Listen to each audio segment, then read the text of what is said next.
নামাজ না পড়ায় সবচেয়ে বেশি জাহান্নামে নেয় না, রোজা না রাখায় সবচেয়ে বেশি জাহান্নামে নেয় না, ওয়াজ মাহফিলে না আসায় সবচেয়ে বেশি জাহান্নামে নেয় না, দান সাদেকা না করায় সবচেয়ে বেশি জাহান্নামে নেয় না, কোরআন তেলাওয়াত না করায় সবচেয়ে বেশি জাহান্নামে নেয় না। তাহলে কিসের সবচেয়ে বেশি জাহান্নামে নেয় মানুষকে? সুইলা রাসূলুল্লাহ সাল্লাল্লাহু আলাইহি সাল্লাম আন আকসারি মা ইউদখিলুন নাস আন-নার, মানুষকে সবচেয়ে বেশি জাহান্নামে নেয় কোন জিনিসে জিজ্ঞাসা করা হয়েছে। নবীজি বলেছেন দুই জিনিসে, আল ফামু ওয়াল ফারাজ, মানুষের জিহ্বা, মুখ এবং লজ্জাস্থান, এই দুইটা অঙ্গ মানুষকে সবচেয়ে বেশি জাহান্নামে নিয়ে যায়। সবচেয়ে বেশি জাহান্নামে নিবে এই দুইটা অঙ্গ।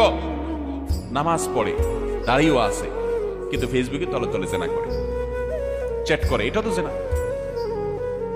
মানে সে কারোর প্রতি আসক্ত, হারাম রিলেশন হয়ে গেছে, এটা মহামারীর আকার ধারণ করেছে। সবচেয়ে বেশি মানুষ জাহান্নামে যাবে এই পাপের কারণে, অপরাধের কারণে।